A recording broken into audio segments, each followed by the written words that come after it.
Hey guys, welcome back to Vertical Momentum. I'm your host, Richard Kaufman, also known as the Comeback Coach. Guys, thank you so much for showing up and showing strong every week. Guys, this is going to be an amazing show, especially if you're a female, a wannabe CEO, or you are a CEO. We're going to teach you how to, or I'm not going to teach you. My friend Laura is going to teach you how to crush it into 2023, going into 2024. Now, we've been friends for a long time. I've been following her since I met her with Success Champions with my friend Donnie Boyven. Donnie, I love you. Without you, I would not be doing this show. So thank you, Donnie. I love you. She's amazing. She's a 10-time best-selling author. Her LinkedIn profile is fire. We're going to talk about that. So, guys, Laura is going to be dropping some knowledge bombs, and I'm sure if you stay to the last couple of minutes, we're going to offer you something special just for you guys for listening today. Laura, welcome to the show. Thank you. Oh my gosh, Richard, your show opener jazzed me up, man. I'm ready. I love that opener. That was awesome. Thank you so much for having me today. Oh, it's my honor. And like I said, without Donnie Boyven, I would not be here today. He's the one that actually got me started on podcasting. I was his first. He was my first podcast I was ever on. So I want to say, Donnie Boyven, Success Champions. I love you, brother. Thank you. So, Laura, you're truly. Can I ditto that thank you? I'm going to ditto that thank you for Donnie, because Donnie helped me go from hating networking to absolutely loving it. And that networking is the reason my business is now an empire. So I'm going to just say a little extra thank you to our Mr. Donnie. I love it. And I'm going to make sure I tag him in this today anyway. So let me ask you, because if I don't ask the question, I will forget. I do have a traumatic brain injury. So what is your definition of resiliency? Because especially in business, if anybody's been in business for longer than a week, we've had ups, we've had downs. So talk to us about being resilient. For me, it's about having ninja moves of mindset. And so for me, resilience is an awareness and a mindset practice that has to happen every day, some days moment by moment, depending on if it's a good day or a bad day, or however you're judging that day, whatever is happening with you. You know, there's so many reasons and scenarios for that we have to be resilient, and it's different for everybody. But it comes down to, for me, to being in my moment and being able to respond instead of react to what's in my face. And when I can respond with awareness and kindness and love and mindfulness, gratitude, all the yummy things, then, life is pretty fun. And I love that. And we're going to be talking about that because I know, like I said, I follow you on all your channels and you show a lot of love, kindness, and empathy. And I'm a big empath, so that really resonates with me. So just give us a quick down and dirty about who you are, where did you come from, and how did you become such a force today? Thanks. We'll give you the short story. I had a first 30-year career in holistic physical therapy. I'm a lifelong athlete. So when I was a youngin', I knew I wanted to help people. I thought I wanted to be like a sports medicine doctor or something, but it ended up being physical therapy. And I branded myself as a holistic physical therapist early on in that 30-year career, because I knew that just treating the physical body wasn't going to be the way to go to really, really help people. You needed to look at them mind, body, soul, spirit, right? Holistically. So I love looking back at that first career, because thank you, universe, for setting me up to be able to be a publisher for holistic health and wellness professionals today. I feel like every single thing that has happened in my life has set me up to be doing what I'm doing now. And of course, I skipped the whole middle story, right? There's a lot in between that I didn't mention, but I can help people bring their brave words and work into the world in bigger ways through our books. and so much more than our books. It's really our community. And that's the short story, Richard. What else do you need to know about that? All right, guys, we got to go. It's been a great show. No, but the reason why I resonate a lot with you, because myself, besides being in the military for 23 years, I was with GNC for over 30. And I love the whole holistic health side. But I also know that, there's the physical, there's the mental, there's the spiritual side. And usually if one is off, all three are going to be off.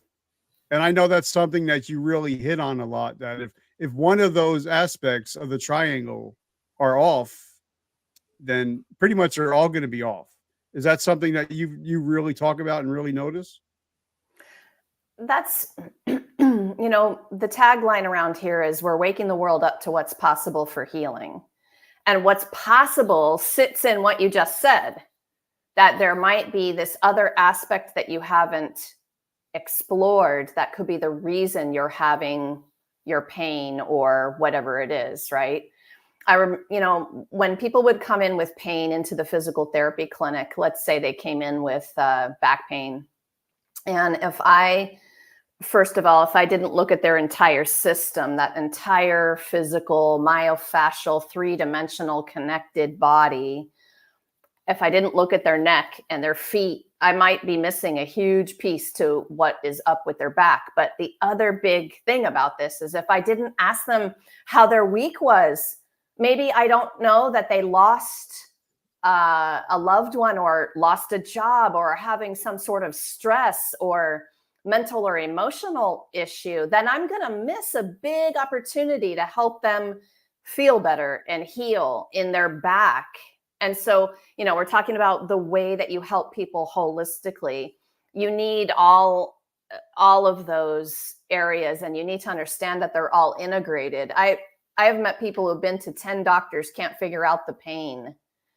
And when that person is treated holistically and with an integrated approach, we find the puzzle pieces because nobody asked them before. Nobody tied the pieces together, right? You can tell I get excited about this topic, and it's what I want to put out there in terms of our books and things we're doing. I want people to have the strategies and the tools that help them integrate and find these answers. And now, as you see, I'm writing stuff down because I want to make sure that I get back to it. So I'm not ignoring you. I'm actually writing things down. I'm a note taker too. I got you. Like I tell everybody, like when I used to, because I coach people also, and before I ask anybody, what are you eating? The main question I ask is, what's eating you? Because a lot of people, including me, and I come from a big Italian family, anytime we're happy, we're sad, stressed out, we eat. And I'm a big stress eater, and I know that, and I admit that.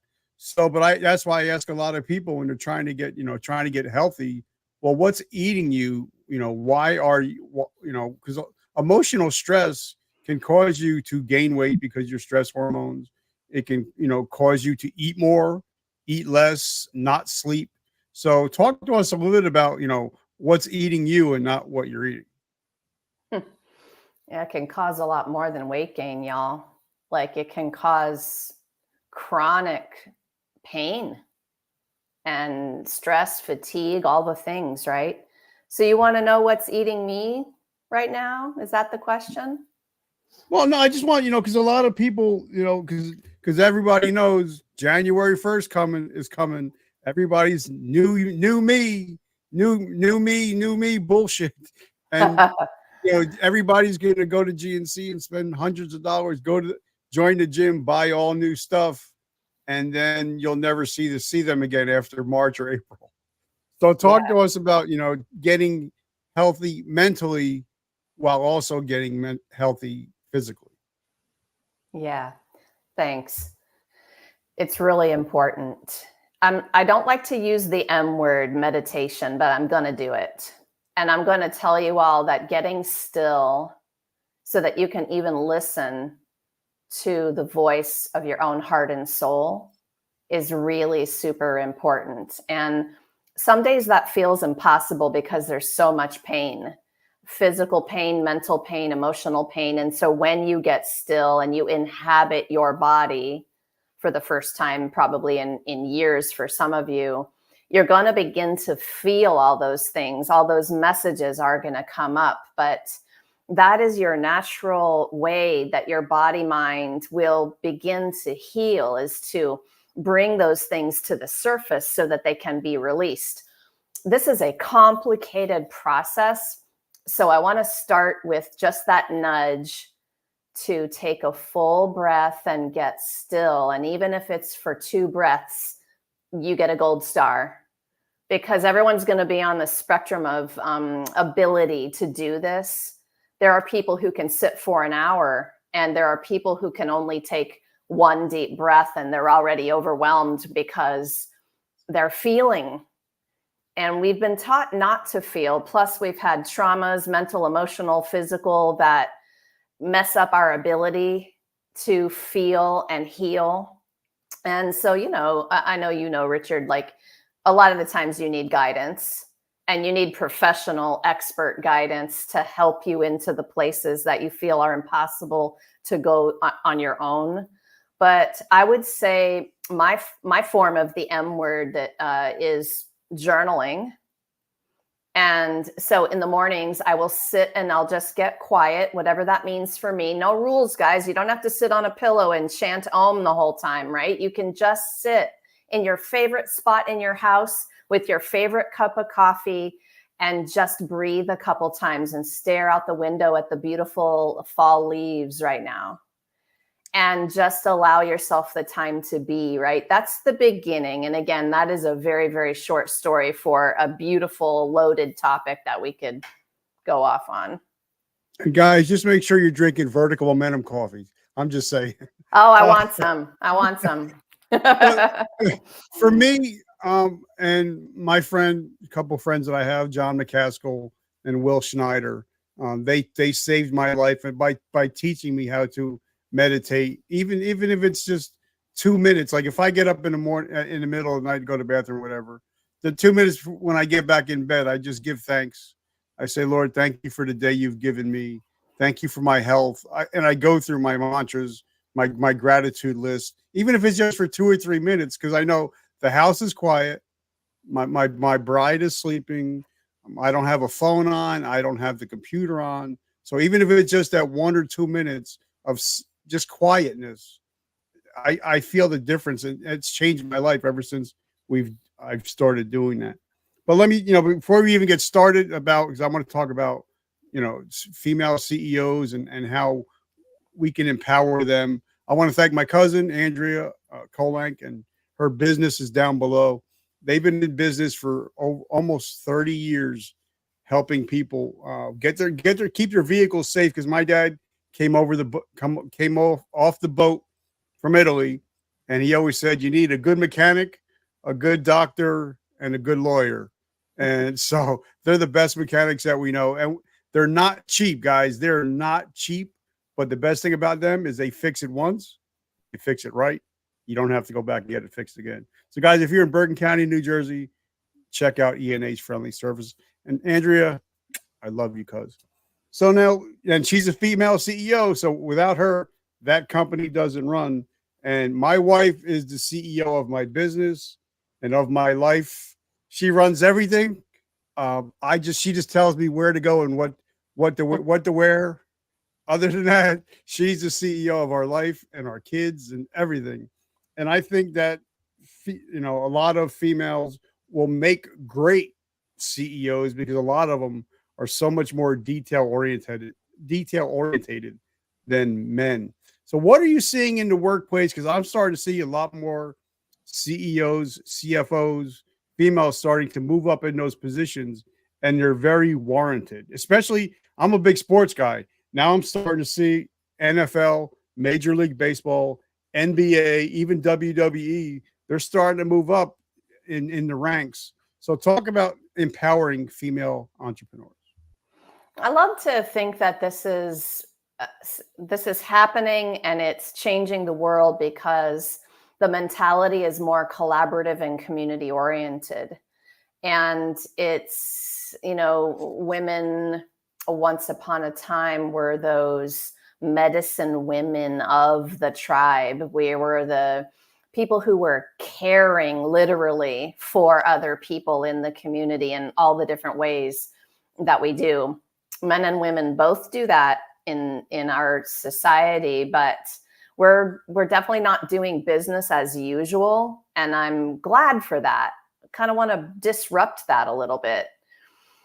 I think that, well, I'm so proud of the women that are walking alongside me on my journey, because I know for sure if I didn't have people to talk to about the problems, the challenges, it would be a very, very lonely road, right? And I think that's why some of us are succeeding more now, is because we flipped from a competitive to a collaborative mentality. And all of a sudden, we see the opportunity to go faster, further, better together. And it's real, y'all. Like, that is a real strategy that is so much more fun than sitting home alone by your own little lonesome self, trying to do everything by yourself and believing that that's the definition of success. So, once upon a time, I think that is what I believed, from, needing to get straight A's in school all the way up to getting my degree, to opening my own business by myself. There was this belief that success happened if I could do it, only if I could do it by myself. And now I see that the community and the collaboration really is the answer to ultimate success. And so, gosh, I learned it along the way, but I think it was hard won. But now, for me, I know that if my wife feels that there's something off with anything, whether it's business, whether it's a person, 99% of the time, she's right. So I think women have a seventh sense that they can pick up stuff that I know I don't. Like, I'm a big picture guy, where my wife is very analytical. She's very, she's more into the minutia. So do you see that a lot as far as, female CEOs? The intuitive aspect has been really important on my journey. The more I've honed that skill and trusted what I feel and made decisions based on what I was aligning with in terms of what I'm feeling, I feel like I want to say to you that has been one of the biggest secrets of my own success. Rather than saying yes to everything and making decisions based on what other people taught me I should want, but really listening in to that intuition and aligning with what brings me joy, really. What was the hell yes for me? I can feel it inside. It's a feeling. That's my version of that GPS system. We're always getting messages. It comes back to my training as a healer and a physical therapist. Body awareness is a key here. And since the entire society has been taught to not feel, we have such a big disconnect. But women are going to go there, or at least I've seen them go there faster and more furiously. They're learning to trust that a little bit deeper, maybe, than men. Although I know some badass men who have honed in their intuition as well and are amazing partners in that practice. But it's one of the keys, Richard, I think. And, like I interviewed a young lady the other day. Her name is Mrs. Debbie Collard. And we were talking about fear, that a lot of females, or even males, it doesn't matter, either one, a lot of us are afraid to move up. And that's why I love Donnie's Badass Summit, because he teaches everybody how to be a badass. But, I think, like she said, is that everything we want is on the other side of fear. And a lot of people are afraid, if I'm a female, that if I start pushing more, people are going to start saying, I'm a bitch. I don't like using that word, but I hear this a lot, that people, they start, because men start getting intimidated when a woman starts becoming a badass, like Donnie would talk about.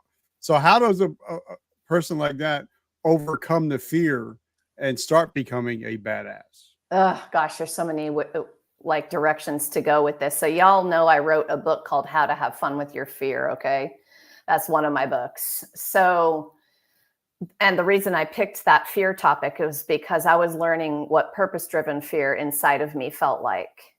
And it's really cool when your awareness practice evolves to the point that you can discern between that survival fear and that purpose-driven kind of fear. And that is how I align every day, even though that self-sabotaging bullshit comes in and tries to make you afraid of whatever that decision is next, right? I've learned how to listen to that noise, discern this in my body, and act anyway, take action anyway. Plus, that fear just looks like a wall of fire. Just jump, because as soon as you jump and look back, you're going to be like, oh, that was just like a millimeter thick. Why didn't I jump sooner? You're going to realize it, right? You're never going to feel the clarity, courage, and confidence you need first to take the action. You have to take the action with that icky feeling of fear inside of you to then feel those things you want to feel, like clear and confident and courageous, right? It's the feeling the fear and doing it anyway. That is the answer to that. But I got to get back to like this whole definition of badass for a minute. I really think that a badass, and I use the term warrior, is somebody who realizes that their vulnerability is their strength.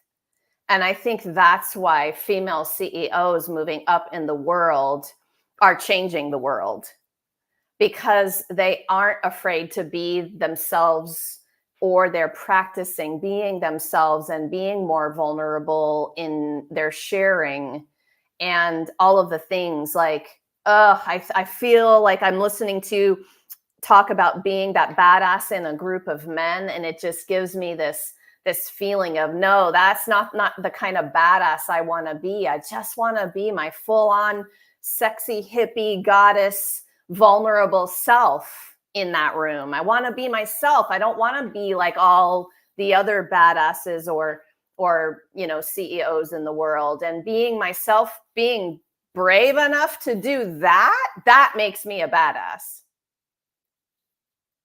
And I have a couple friends that are true and dear to my heart. Tammy Moses, Annette Wittenberger, true badasses, but they realized they don't fit in a corporate structure.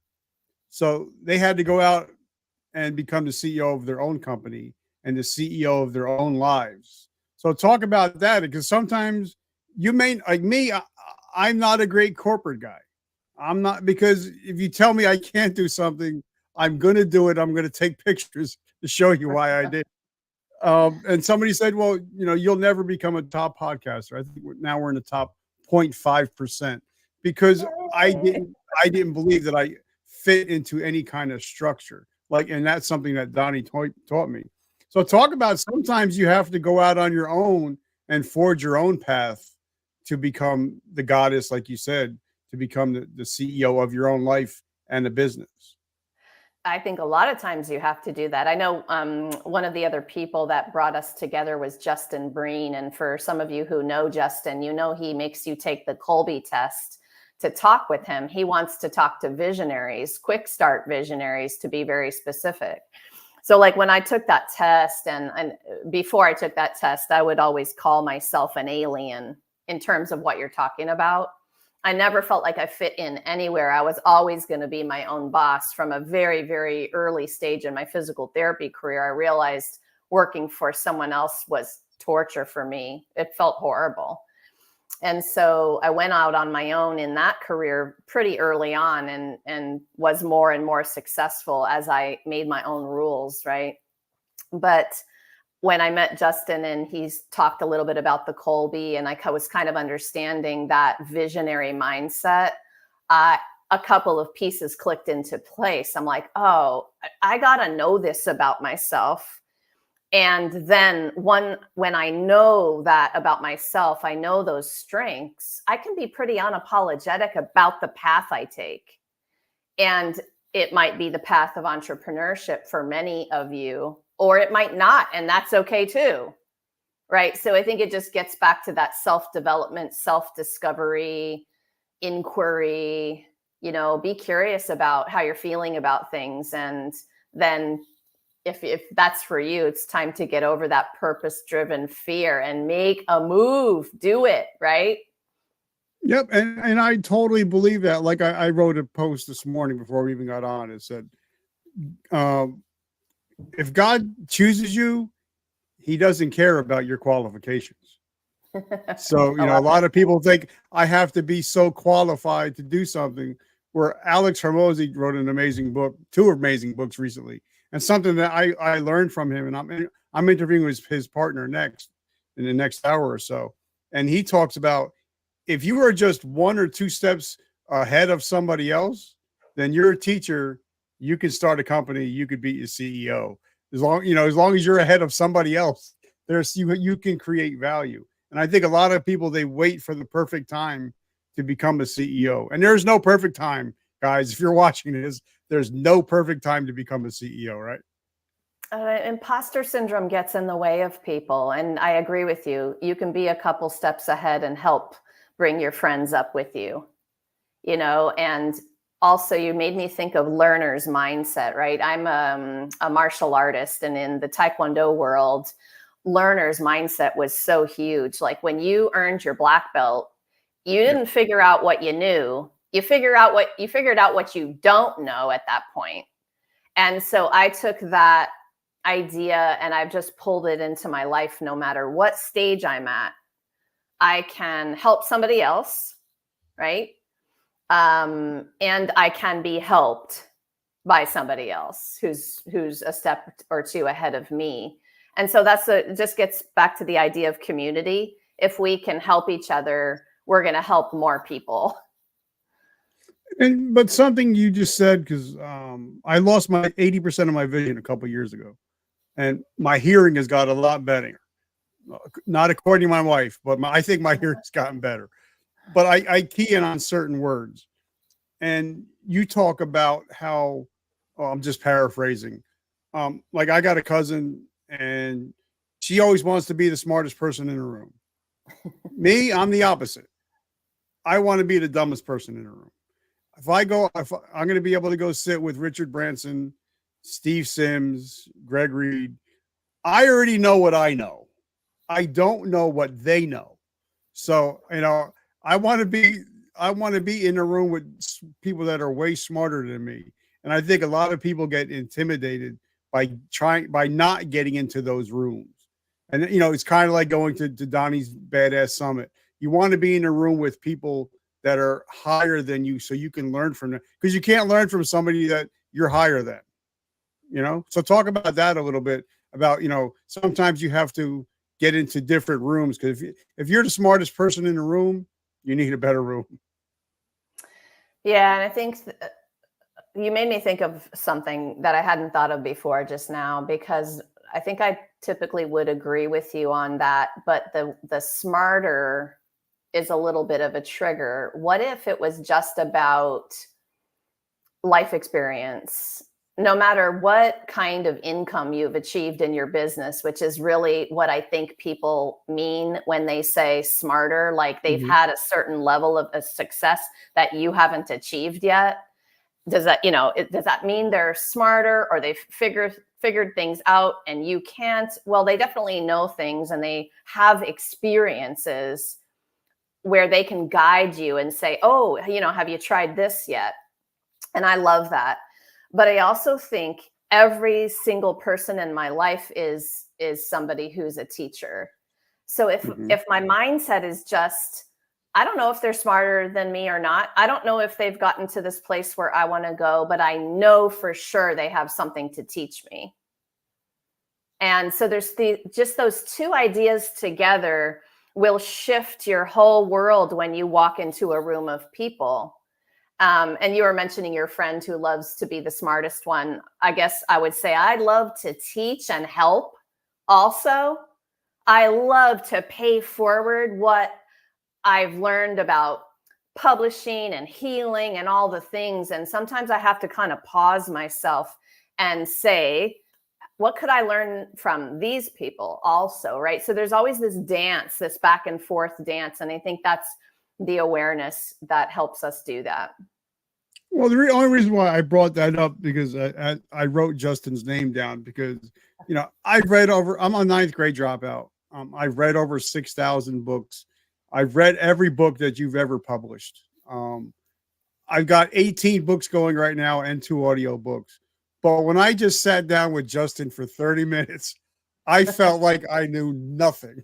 I was just in shock and awe of that man's intellect. That's why I didn't mean just being around somebody that's smart, but being around somebody that's where you want to be in life. Like I want to be I'm going to be up there with, you know, with Greg Reed and you know, those people. But if you're not in the room, you can't learn how they got that way. That's and true. I had a billionaire I had on the show, David Meltzer, $20 billion company. And he says, nobody ever asks me how I did it. Everybody asks me for money. You know, even Robert Kiyosaki and Sharon Lecter, when I had them on the show, they always say, people never ask me how I do it. They just want the benefits of what I do. So, and that's what I meant by being in a room with people that are smarter than you. Yes. And you just hit on something so important. Ask the question, people. Like, and I do feel like the further along I've gotten in this game that we're playing, the less people approach. I don't know why. Maybe they're afraid of me a little. I can be a little overwhelming, but because you're a badass. You are a badass. But like I think I wrote a poem the other day and it had a line like that in it. Like, I want you to ask me that question, right? I want you to ask me how I did it. That may have even been the exact line in that poem. So I totally get what you just said. Like, let's have a conversation. I'm happy to share how, right? Yeah, I love that. I love that. I want to meet that guy. Oh, he's amazing. David Meltzer is the dude. It was actually I interviewed him, and then I interviewed the next day the #1 sports agent in NFL history, Lee Steinberg. And the funny thing is, they wrote the movie Jerry Maguire about them guys. Oh, so that's who they're the real Jerry Maguire. And David Meltzer, you know, now he's got a $20 billion company, and he's the one that said, you know, a lot of people, they don't, when they ask, they want a handout or they want a job, but they'll never sit down and say, Dave, how'd you do it? Can you mentor me? Right. And like, I had to reach out to, you know, to our friend Donnie. And I said, I want to start a podcast. Can you show me? Can you teach me? And I think sometimes we have to humble ourselves if we want to, because people are willing to help as long as they know that, you know, you're being humble about it and you really want to learn and you're just not trying to take advantage of the friendship. You know what I mean? Yeah, I do know what you mean. Really important. So, yeah. Okay, you got 10 best-selling books. You're crushing it everywhere. Tell us a little bit about what you got coming up. And there's a little book that you're going to show and you're going to talk about. Oh. And yes, thank you for reminding me. You know, you were talking about women CEOs, and I was getting excited before we started the recording, and I just wanted to shout out my gal, Alice Ann Loftus. We'll figure out where to put that. Alice Ann Loftus is the founder of the Leading Lady Ambassadors, and she's here in Annapolis, Maryland, and we published We Lead yesterday. So that's pretty fun to be able to just be here on the heels of our multiple #1 category Amazon bestseller, We Lead, building connection, community, and collaboration for women in business. And I wanted to shout her out because she's such a great role model of what we were talking about. And it's just a fantastic expert collaboration. This is like a book where I read it and I'm like, man, if I had that in the beginning of my journey, I would have been 10, I don't know, 20, 100 steps ahead. And I forget what else you asked me. What do you want me to touch on? So what is on the horizon for you? What do you got coming up? What's going on? Well, aside from more of these beautiful books and building this community of authors, we're really excited about Brave Kids books. We're doing short story collaborations and solo authored children's books. And we're also going to be launching Brave business books. And some of my business colleagues are a little bit of afraid of the word healer. So I wanted them to know that we want to publish business books, but we want to do business differently. So Brave business books is something that's coming in 24. And we're going to do some big retreats, Richard, because I want to get my authors together to experience the work of healing and awareness together, to take the bonding to the next level so that we can come back and produce these beautiful, powerful books together. So we're going to retreat in upstate New York in May of 24. We're going to write a book called How to Be Brave, and so many things coming. I could go on, but I appreciate you letting me share. And I sent you my book. I sent it to you yesterday. Our book Thank actually hit top seller on Amazon twice. So guys, thank you for showing up for that also. So before we go, I got two questions to ask, and then we're gonna bounce because I know you had a very busy day. This is a teaching podcast, so if some female was going to start a business today, I think today's what, November 14th or 15th, 2023. What would be your top 3 pieces of advice before they even started a business? Number 1, know your ideal client at the next level. You may think you know who that is, but you don't. And you're excited about that one, huh? I love it because that's something that John Lee Dumas told me, because he's my mentor. And he said, sometimes you need to go an inch wide, but go a mile deep on who your ideal avatar is. So I absolutely love that. Well, and it's work that you will never stop doing as well. You'll go layers deeper all through the growth of your business. It's probably like my number 1 thing. And you know the secret of that, right? It's getting to know yourself at the next deepest level also. It's a double whammy. So that's number 1. Number 2 would be surround yourself with the people who can start you in building a community that has your back in terms of networking and business building, business collaborators, business partners. I love to call Donnie my work husband sometimes, because I can call him up and say, dude, this horrible thing happened. Can you just listen to me for a minute? And we can talk about it. But find your people so that you're not sitting at home alone doing it all by yourself. So number 2 is you don't do this in a big way by yourself. And if I had adopted that early on, I would have been even, I don't know, further than I am now. Number 3, take really good, generous care of yourself. Do not forget yourself. Don't forget that you need time to be quiet, to meditate, to be creative.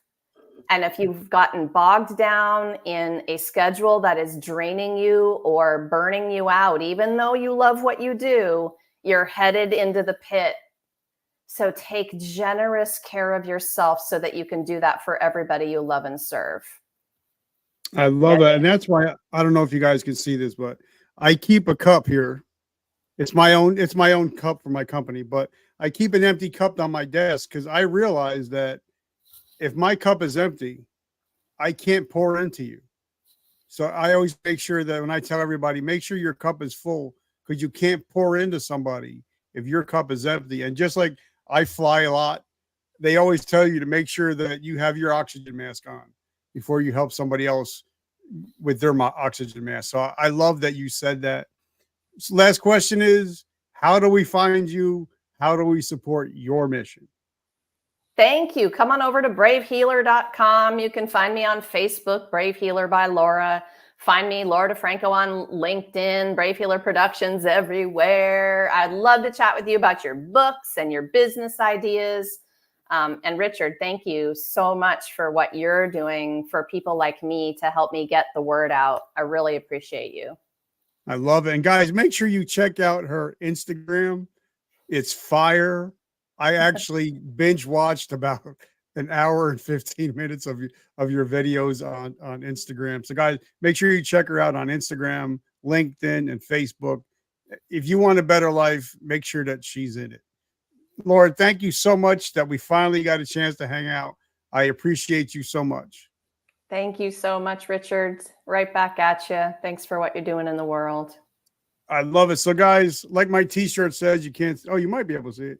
It says today I decide, like Joel Osteen says, every day you wake up, you have a decision. You can either be a victim or you could be a victor.